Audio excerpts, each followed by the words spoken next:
ঠাকুর শ্রী শ্রী রামকৃষ্ণ পরমহংসদেব তার শিষ্যদের উদ্দেশ্যে বলেছিলেন, তোমাদের চৈতন্য হোক।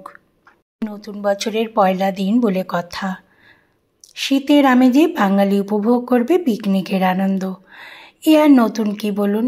তবে প্রত্যেক বছর পয়লা জানুয়ারির গুরুত্ব বাঙালির কাছে অন্যভাবেও রয়েছে। এদিন কল্পতরু উৎসব। এদিনই বিশ্ববিখ্যাত হিন্দু ধর্মের প্রচারক স্বামী বিবেকানন্দের গুরু ঠাকুর শ্রী শ্রী রামকৃষ্ণ পরমহংসদেব তার শিষ্যদের উদ্দেশ্যে বলেছিলেন, তোমাদের চৈতন্য হোক। পশ্চিমবঙ্গের হুগলি জেলার আরামবাগ মহকুমার কামারপুকুর গ্রামে 1836 সালের 18 ফেব্রুয়ারি এক দরিদ্র বৈষ্ণব ক্ষুদিরাম চট্টোপাধ্যায় এবং চন্দ্রমণি দেবীর সন্তান ভূমিষ্ঠ হয়। কথিত আছে, সন্তান ভূমিষ্ঠ হওয়ার আগে গয়া তীর্থভ্রমণে গিয়ে ক্ষুদিরাম চট্টোপাধ্যায় গদাধর বিষ্ণুকে স্বপ্নে দর্শন করেন। তাই নিজের চতুর্থ সন্তানের নাম তিনি রাখলেন গদাধর চট্টোপাধ্যায়। দাদা রামকুমার চট্টোপাধ্যায়ের হাত ধরে 1855 সালে গদাধর চট্টোপাধ্যায়ের কলকাতায় আগমন ঘটে। কারণ মাহিষ্য সমাজের জমিদার পত্নী রানী রাসমণি দক্ষিণেশ্বরে কালী মন্দির প্রতিষ্ঠা করেছেন। রানীমা প্রধান পুরোহিতের দায়িত্বভার অর্পণ করেছেন কামারপুকুরের রামকুমারের হাতে। তরুণ গদাধর দাদাকে পুজো অর্চনাতে সাহায্য করবেন। আকস্মিকভাবেই 1856 সালে মৃত্যু হল রামকুমার চট্টোপাধ্যায়ের। তার স্থলাভিষিক্ত হলেন গদাধর চট্টোপাধ্যায়। দক্ষিণেশ্বর কালী মন্দিরের প্রধান পুরোহিতের দায়িত্বভার গ্রহণ করলেন তিনি। মন্দিরের ঠিক উত্তর পশ্চিম কোণে তরুণ পুরোহিতের জন্য একটি ছোট্ট ঘর বরাদ্দ করা হলো। শোনা যায় এরপরেই রানী রাসমণির জামাতা মথুরবাবু গদাধর চট্টোপাধ্যায়ের নামকরণ রামকৃষ্ণ করেন। তবে এ নিয়ে বিভিন্ন মত রয়েছে। কেউ কেউ বলেন যে তার এই নামকরণ করেন ঠাকুরের অন্যতম গুরু তোতাপুরী। প্রথাগত শিক্ষা তার কিছুই ছিল না, কিন্তু মুখে মুখে বলে দিতেন হিন্দু শাস্ত্রের সমস্ত গুরুতত্ত্ব অতি সরল ভাষায়, একেবারে গল্পের ছলে। এজন্য তাকে গল্পের রাজাও বলা হতো। পরবর্তীকালে তার এই বাণী সংকলিত হয় কথামৃত নামক গ্রন্থে। এর মধ্যে ঠাকুরের বিবাহ সম্পন্ন হয় কামারপুকুরে 3 মাইল উত্তর পশ্চিমে জয়রামবাটি গ্রামের রামচন্দ্র মুখোপাধ্যায়ের কন্যা সারদা দেবীর সঙ্গে। সেটা 1859 সালে। এতদিনে বঙ্গীয় শিক্ষিত সমাজ তাকে গুরুর আসনে বসিয়ে ফেলেছে। শিষ্য তালিকায় স্থান পেয়েছে কেশবচন্দ্র সেন সমেত অন্যান্য গণ্যমান্যরা। 1 জানুয়ারি 1886 শরীরে মারণ রোগ বাসা বাঁধলে ডাক্তার মহেন্দ্রলাল সরকারের নির্দেশে তিনি নিজেকে গৃহবন্দী রাখেন প্রায় 1 মাস। 1886 খ্রিস্টাব্দের 1 জানুয়ারি কাশীপুর উদ্যান বাড়িতে উপস্থিত রয়েছেন প্রায় 30 জন মতো গৃহী ভক্ত। সকলে হাতে ফুল নিয়ে উপস্থিত। আজ ঠাকুরের দর্শন পাওয়া যাবে। ঘড়ির কাঁটায় তখন ঠিক দুপুর 3টে। দোতলা ঘর থেকে তিনি নেমে এলেন বাগানে।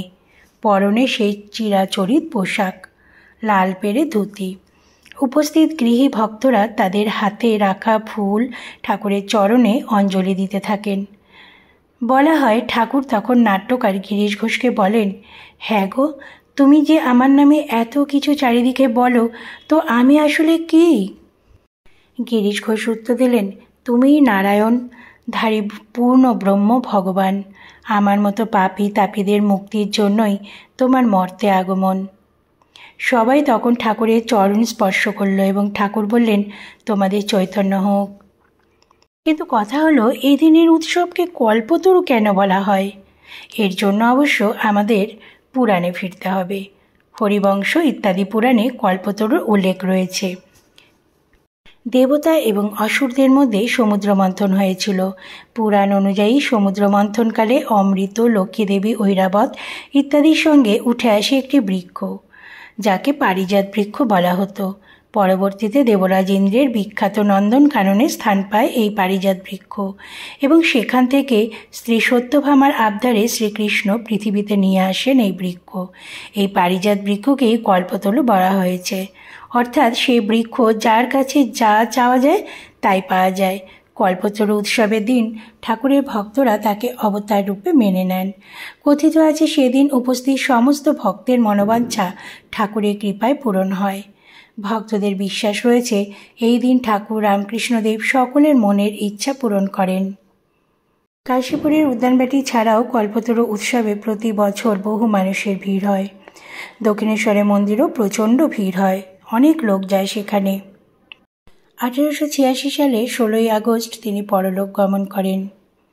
মৃত্যুর কয়েক মাস আগে তখন তিনি গলার ক্যান্সারে গুরুতর অসুস্থ। চিকিৎসার জন্য তার ভক্তেরা তাকে দক্ষিণেশ্বর মন্দিরে থেকে কাশীপুর উদ্যানবাটিতে নিয়ে গিয়েছেন। 1886 সালের 1 জানুয়ারি কিছুটা সুস্থ বোধ করেন তিনি। সেদিন কিছুটা হেঁটে ঘর থেকে বেরিয়ে বাগানে যান তিনি। কথিত আছে সেদিন তিনি যাদের স্পর্শ করেছিলেন তাদের সব মনস্কামনা পূরণ হয়েছিল। তারপর থেকে প্রত্যেক বছর এই দিনটাকে কল্পতরু উৎসব বলেই পালন করা হয়। এই দিনে শ্রীরামকৃষ্ণ অবতার হিসাবে আত্মপ্রকাশ করেন বলে ভক্তদের বিশ্বাস। কল্পতরু উৎসব হলো একটি হিন্দু উৎসব। রামকৃষ্ণ মঠে সন্ন্যাসী বৃন্দ ও রামকৃষ্ণ মিশনের গৃহস্থরা এই উৎসব পালন করেন। বিশ্বব্যাপী বেদান্ত সোসাইটিগুলিতেও এই উৎসব পালন করা হয়ে থাকে। তাছাড়া বহু সাধারণ মানুষ বিভিন্ন মন্দিরে মন্দিরে ভিড় করেন এই দিন পুজো দেওয়ার জন্য। দক্ষিণেশ্বর কালী মন্দিরেও মহা সমারোহে এই উৎসব পালন করা হয়। সারা দেশ থেকে রামকৃষ্ণ অনুগামী তীর্থযাত্রীরা এই দিন দক্ষিণেশ্বর কালীবাড়িতে পুজো দিতে আসেন। রামকৃষ্ণ মঠ ও মিশনের একটি শাখা কেন্দ্র হল কাশীপুর।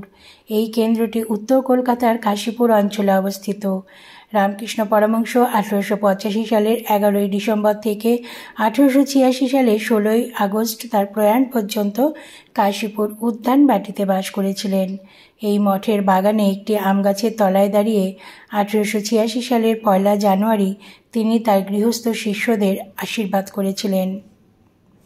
এই ঘটনা স্মরণে রেখেই প্রত্যেক বছর 1 জানুয়ারি কল্পতরু উৎসব পালন করা হয়।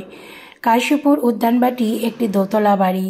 দোতলায় যে ঘরটিতে রামকৃষ্ণ পরমহংস থাকতেন সেটি এখন এই বাড়ির প্রধান উপাসনালয়। একতলায় দ্বিতীয় একটি উপাসনালয় এবং সারদা দেবীর প্রথম মন্দির রয়েছে।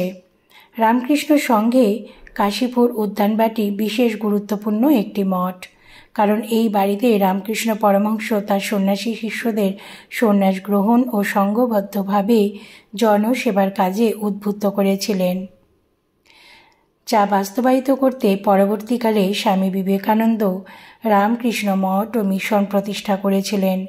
হিন্দু ধর্মাবলম্বীদের কাছে এই উদ্যানবাটি একটি তীর্থস্থানের মর্যাদা পায়। এই 1 জানুয়ারির দিনেই রামকৃষ্ণদেব তার ভক্তদের মনের সমস্ত ইচ্ছা পূর্ণ করেছিলেন। প্রিয় শিষ্য গিরিশের হাত ধরে ভক্তদের মাঝে দাঁড়িয়ে মানুষকে জীবন দর্শন শিখিয়েছিলেন তিনি। সবাইকে মৃত্যুর অনিবার্যতা শিখিয়ে প্রস্তুত করেছিলেন নিজের মৃত্যুর জন্য। কথিত আছে এই দিনে রামকৃষ্ণ যাদের ছুঁয়েছিলেন তাদের মনস্কামনা পূরণ হয়েছিল। বটবৃক্ষ, যাকে ন্যায়বোধ গাছ বলা হয়ে থাকে, যারা সারা দেশে জন্মায়, এটি মানুষের প্রয়োজনের জন্য প্রচুর পরিমাণে সরবরাহ করার ক্ষমতার কারণে কল্পবৃক্ষ বা কল্পতরু নামে পরিচিত। দেশের অধিকাংশ অঞ্চলে পাওয়া নারকেল গাছকে কল্পবৃক্ষ বলা হয়, কারণ এর প্রতিটি অংশই কোনো না কোনোভাবে মানুষের কাজে লাগে। বন্ধুরা, কল্পতরু উৎসবে প্রত্যেকেই দক্ষিণেশ্বরে যায়, অনেক মন্দিরে যায়, শ্রী শ্রী রামকৃষ্ণদেবের পুজো বাড়িতেও তারা দেয়। তো বন্ধুরা, আপনারা কিভাবে পুজো দিলেন রামকৃষ্ণদেবের সেই সম্পর্কে বলতে পারেন, কমেন্টে লিখতে পারেন। আর সবাই এনজয় করুন নতুন বছরের সমস্ত আনন্দের সাথে। রামকৃষ্ণদেবের পুজো করলে বা তাকে আহ্বান করলে অনেক বেশি আমরা সারাটা বছর ভালো থাকতে পারবো। তো আপনারা সবাই ভালো থাকুন, সুস্থ থাকুন, আর ভিডিওতে একটা কমেন্ট করুন আর ভিডিওটি শেয়ার করে দিন সবার মধ্যে। তো কি আর বলবো, সবাই ভালো থাকবেন। এর পরের দিন আবার নতুন কোনো ভিডিও নিয়ে আপনাদের সামনে চলে আসবো। জয় শ্রী রামকৃষ্ণের জয়।